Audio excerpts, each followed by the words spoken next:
Hey guys, it's the Whale coming at you with my updated Eldlich Stun deck profile for the month of May 2025.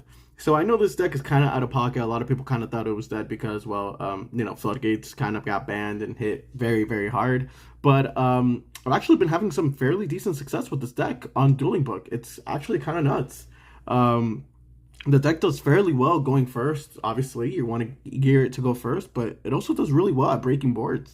Um, I've I've really been climbing on Dueling Book, so I recommend this deck to anybody, especially to newer players that are trying to learn the game. I think it's very easy. Not only that, it's also something that it's a very cheap deck to make. So yeah, let's get straight into the profile. Like always, if you guys like the deck, there's always a deck image down below because that's the only thing you care about. That's fine. If you have any questions, just leave a comment down below and I'll answer them. Okay. So let's get straight to the monsters. This deck probably has the shortest monster count that I currently play. So I'm running 2 Golden Lord and 2 Lord of the Heavenly Prison. So two of each Lord. Obviously, Golden Lord is the main, basically Eldlich monster. Nothing to really say about that. Has great removal in terms of sending, so no destruction. And obviously, Lord of the Heavenly Prison not only protects your back row, it also lets you kind of. It's almost like a rota for the deck. It lets you set any spell or trap. Mostly you're setting your draw cards with this, so probably maybe an Extravagance or a Demise, something of that nature. So only 2. So we're running a total of 4 monsters. That is it. Not only that, they're the same level, so you can go into like cheeky ranks. And not only that, Lord of Heavenly Prison is also a 3k body. So under skill drain, that becomes pretty hard to deal with. For the spells, we're running the one Cursed Outland. Number one, I love this rarity. For my fans, this is my favorite rarity of the entire game of Yu-Gi-Oh! So that's why I try my best to have the entire deck, in this rarity. So that being said, Cursed Outland, a lot of people don't play this card because, I mean, it kind of just clogs up your back row. I understand the whole premise of it, but I did want to just play one because it does combo when it really does. Like, it's really nice to kind of search, then maybe send off off your Eldlich Golden Lord in the graveyard, and then you get to, like, kind of dump. So I still think this card's pretty okay. I mean, it's a 1. Again, you can decide if you want to play it or not. I think it's pretty cool. For the rest of the spells, we're obviously running the 3 Pot of Extravagance. Pot of Extrav in this build, no prosperity, because in a trap deck, it's better to draw 2 cards than it is to search the 1. So Pot Extravagance is just fantastic, obviously. And not only that, the extra deck is just, it's kind of just there. It's not really needed. So 3 pots, and then for the extra God card, the 1 card of Demise here. The card of Demise is obviously so fantastic. You can set it up off of Lord of Heavenly Prison. I mean, I usually either set up Pot of Extrav or Card of Demise to kind of refill my hand. Remember that almost the entirety of this deck is traps. So Card of Demise, you can just set your traps. Even the traps that you're not able to set, you can send them to the graveyard. And probably they're like golden lands, so then they have their graveyard effect to then set you up for whatever you need. And for the last spell that I'm actually playing in the deck is just one Called by the Grave. Honestly, I don't know. I just kind of wanted to play this card. I mean, it's pretty good. What I like about this deck is that, again, it doesn't lose as hard to Shifter, which that was the main fear of the deck for me.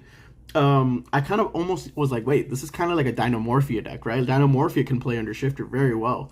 And that is just because you can just Shifter your opponent and then you set 5 and pass. So if you ever get Shifted, more than likely you're just going to be setting 5 and passing to your opponent. And they're going to think they have the OTK, but then you're just going to hit them with a bunch of Floodgates or responsive cards. So that is it for the spells. So again, very small spell count. And of course, the majority of the deck is traps. So we're running 3 of the Elixir of Scarlet Sanguine. This card is it basically lets you get your Golden Lord from your deck or graveyard non-targeting. So it's really, really good. Can be Ash, so be careful, but it's not the end of the world. Obviously, you can banish it and then get a golden land from your deck and set it to your field. We're playing 3 Conquistador. Conquistador is arguably the best one. So this one, while you control Golden Lord, you can non-target destroy a face-up card your opponent controls. So that's always really good. And then, yeah, it's arguably the best one. That's pretty much it, really. And then I'm actually opting to run two Huqueros. Huquero. I never, you know what? I am of Spanish descent, but I always have a hard time pronouncing this card name. So two Huquero of the Golden Land, just because I think cards in the graveyard are really busted right now. This is almost like your pseudo DD Crow, just not as good because it does require Golden Lord to really banish that card from the graveyard. So yeah, I think two is fine. I've seen some people run one. Just play around with what you think. I just think three is okay. I'm running three Torrential Tribute. So I think Torrential Tribute is pretty good, not only because I have it in the rarity that I love, but also because it takes a lot of people by guard, like off guard. Snake Eyes actually gets really hurt by this in their M board, and other decks as well, Melodious, things like that. It's really, really good. I think it's genuinely a really good trap card. For my flex spot, obviously this is my favorite trap in the entire game. 3 evenly matched. So in this spot, if you guys have Daruma Cannon, by all means, you guys can replace evenly matched for Daruma Cannon. I don't own it in real life, which I should get a playset. I just don't own it. So if you do have that, you can replace it, but still evenly match is a fine replacement. Even if you're going first, this is just a card that you can pitch off Golden Lord. So it's never truly dead, So I think evenly match is really good. And this is just a blowout card. I mean, remember, if you're you do want to go first, but if you're done playing, if you have to play second, you have Golden Lord, not only to pick your opponent's board apart, you also have an evenly matched. I think it's a pretty good card. For the Floodgates, we're obviously running 3 Skill Drain. No if, buts, or ands about it. This card's fantastic. It doesn't hurt you at all. It doesn't affect Golden Lord. It doesn't affect Lord of the Heavenly Prison. It doesn't affect your trap cards that pop or banish in the graveyard. This card's great, so why not? Rest of the Floodgates, we're running Rivalry, There Can Be, and Gozen. Yeah, I mean, they're banned, they're limited, so let's just run the limited ones. I mean, these don't affect you at all. Rivalry, most of your entire deck is zombies, right? You only run 2 non-zombie monsters, which are rocks, but if you have it, you have it. If you don't, you don't. There can be only one. A lot of players don't really like this card in this deck because it's like, oh, well, it conflicts with your trap cards. That's true. But once you have a 3,500, Golden Lord, it's really not that big a deal. And Gozen Match, I think Gozen Match is pretty disgusting, this format. So why not, right? And again, they're easy side outs. So for like board picking, or breaking when you're going second, and obviously this is a great going first card, 3 Solemn Strike. This card's great. Like I said, I feel real good having it going first, and I feel real good having it going second. Just kind of pick my opponent's board apart. They'll see me set 5 and they'll think it's a bluff game 1, but then game 2 I activate Sanguine, and then my opponent activates something in response. I can Solemn Strike the monster effect, and I don't have to worry about like an Ash or something. 3 Iron Thunders. This is a testing card. I don't like this card. Not even in Dynamorphia. I think it's very risky in Dynamorphia. I'd much rather play Solemn Judgment. But I decided Iron Thunders, I'm going to try it out, because even if they blow up my back row, hopefully that back row is a golden land trap, which I can then recycle in the graveyard. So it's not as much of a loss as it would be in Dynamorphia. So I'm just testing this out, really. And it's been pretty okay. When I've seen it, I felt pretty safe. And even when I've blown up my stuff, I've blown up golden land cards. So nothing really that impactful by itself, And then for the rest of the traps, I am running the 2 Ice Dragon's Prison.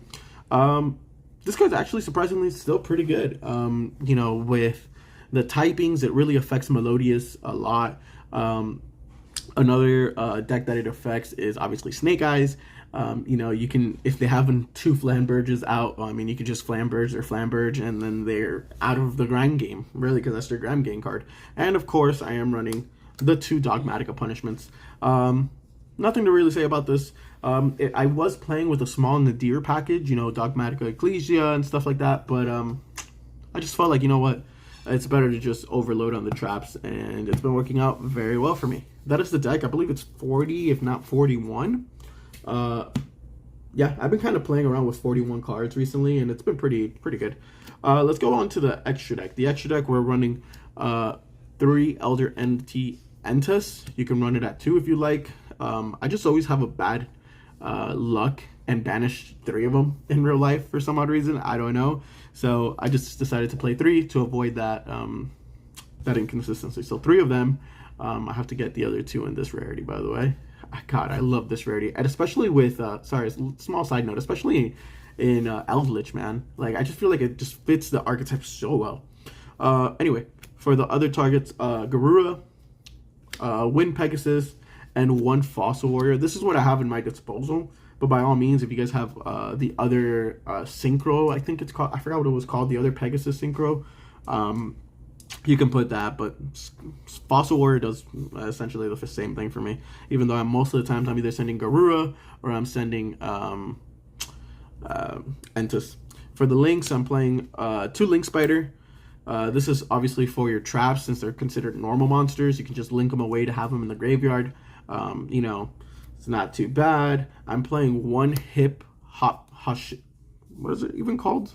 1 Hip Hoshinigan. Requires 2 light monsters, so you can do them with your traps, with your other golden lures and stuff like that. So yeah, it's pretty good just to kind of have it there to link off multiple targets. It's not bad. 1 Lina, again, just to link stuff off. 1 Azalea. This card actually saves me quite a bit of time because it requires 2 light and or dark monsters. So you can just link off your traps as well, and then just get a free pop and just kind of keep going on resources like that. It's actually a really, really good card in this deck. And for the XYZs, we're running the 1 Pleiades, the 1 Gustav Max, the 1 Super Dreadnought Rail Cannon, and, of course, the 1 Sky Crisis. Because, I mean, why not, right? Guys, oh, no, oh my goodness. I was about to end the profile. I almost forgot my side deck because I am taking this to locals. I am going to bring this deck back because people forgot about it. This deck's pretty cracked. For the side deck, we're playing 3 Inspector Border. Another really cracked card going first. When Tenpai makes you go first, you just Inspector Border there. And what can they do? Nothing. So, I mean, even though they will probably side into board breakers, I mean, you have your Solemns and stuff like that. OP cards, Inspector Border. Other OP cards, Dimensional Barrier. This card deserves a ban. This card's insane.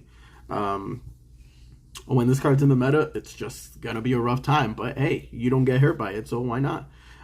3 Solemn Judgment for other back row removal cards. You know, when they want to side in Heartbeast, Featherstorm, Lightning Storm, and all that just type of jazz. Board breaker cards, Lava Golem. Cards, really good. I mean, it is a fire, so I mean, I guess this can be your flex spot, but Lava Golem's been really good to me, so I mean, why not include it? And then for the other last 3 spots, 3 D-Shifter.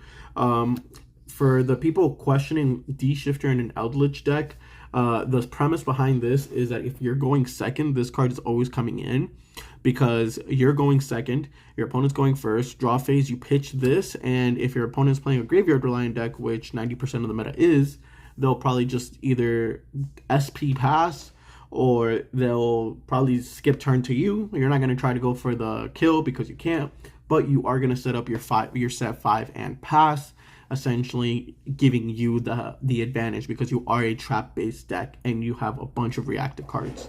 So that is it for my Eldlich profile for the month of May. Ladies and gentlemen, if you liked it, please leave a comment. If you have a question, please leave a comment. And if you like it, just please leave a like. It goes a long way. So, ladies and gentlemen, this has been The Whale. Catch you guys later.